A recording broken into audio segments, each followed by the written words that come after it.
Alma and I discussed what is truth. And it was interesting.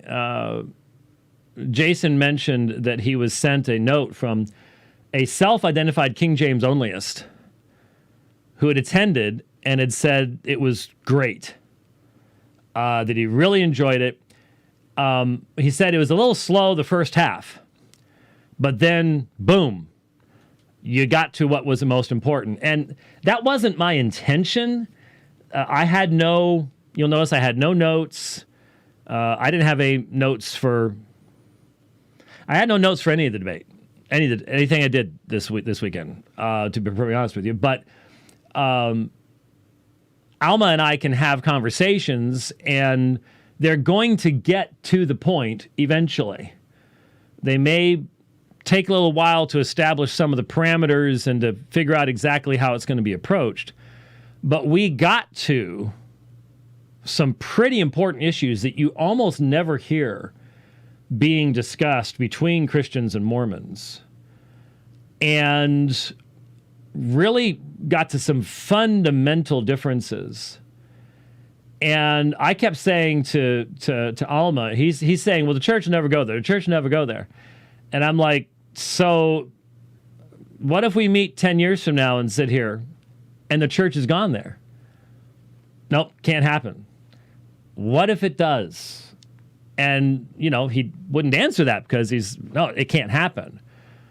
I have reason to believe that it most definitely can, and probably most definitely will. Maybe not in 10 years, but the speed with which things are moving is pretty surprising to me.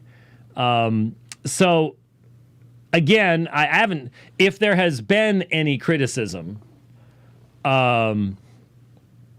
if there's been any criticism out there about that particular discussion, that you always have those people that you shouldn't be giving a Mormon a platform. You shouldn't be talking nicely and respectfully to a Mormon just because. But I don't think it's quite the same type of attitude as people have toward Muslims. I don't think Mormon hatred, because they look like us, is the same as Muslim hatred, which we, of course, have experienced in the past in having, for example, the Ostracati dialogue. But I'm sure there are people who still were like, you're sitting there talking about how you're both grandparents. It's like, you just shouldn't do that with a Mormon. Well, okay, as long as you're willing to understand that you will never, ever, ever get to the point of having the depth of dialogue that we ended up having, because you don't treat people like human beings. So, as long as you're willing to never treat people like human beings, well, great, fine, wonderful. But it was a very useful conversation. It got down to some fundamental issues. And I did ask the question, what is, this is what I would really want for you. What would you really want for me? And it was interesting that what he wanted from me was to acknowledge the truth. And the primary focus, it was really, really interesting. I mean, what I had said for him was, come to know the true and living Jesus Christ, who's eternally been God, the creator of all things, sort of gave the gospel. And for him, what he wanted for me was that I would come to know that Joseph Smith was a true prophet. And in light of what we had said before, because what some people probably thought was just slowly dancing around, we were talking about epistemology. We were talking about the clarity of revelation. We were talking about the abiding nature of revelation. Basically, what I was arguing to him was there seems to me to be an inherent flaw in Mormonism that will not allow it to survive a secularizing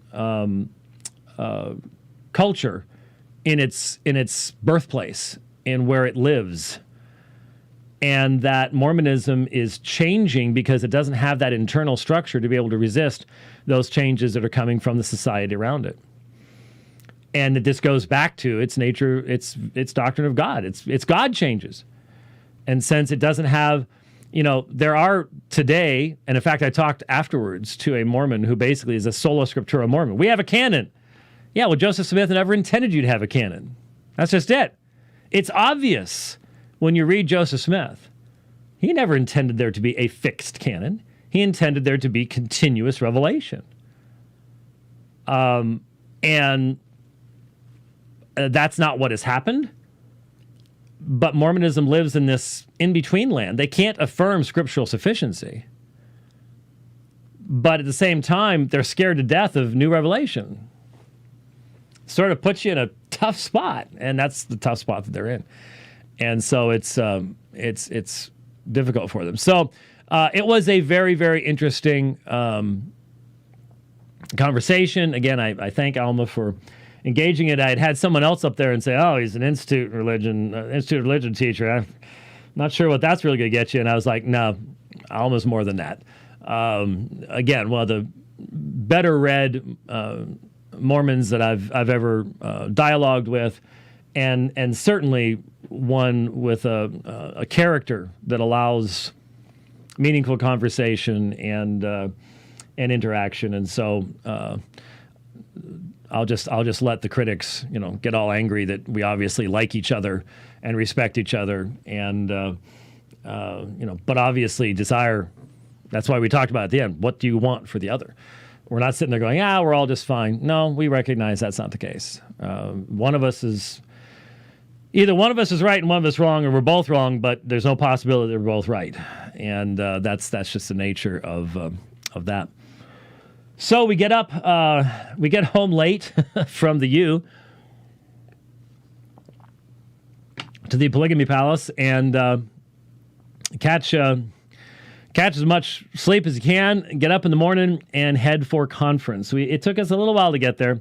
We've got a bunch of kids, and getting them out the door, getting them dressed, getting them out the door, get breakfast, and then we parked up north of the state capitol, and then a local fellow kindly shuttled us down to the area down there. I don't remember where we would park. Didn't we used to park and then stick quarters in all day long? Didn't we do that a few times? A couple of times we did that, but if you'll recall in the early days, what we did, there was two parking lots. The first one was where the tabernacle... Right. That's currently there. That was usually full up when we got there. Right. And so we would park kitty corner to the temple property and a parking area over there, which I would think is probably still there, but it's probably just chock full now of cars and stuff. Yeah, I don't know. And so the one that was directly across from the office building. Yeah. No, I think no. That's the new library. Oh, okay. That's the new new library. library. Since I've been up there, I got to get up there next time. That's where the library and archives are. They're not in the church office building anymore. Wow. Big, beautiful building. It's fairly new, but yeah. It's harder to find parking than it used to be. So anyway. So we get there, and it is cold. It's 38 degrees. I did not even bring a sweater. And no, I didn't bring any koozies. No koozies. I am taking a koozie to Australia, though. I mean, it's Australian. So, I mean, that makes sense. You bring it to Australia. But I went...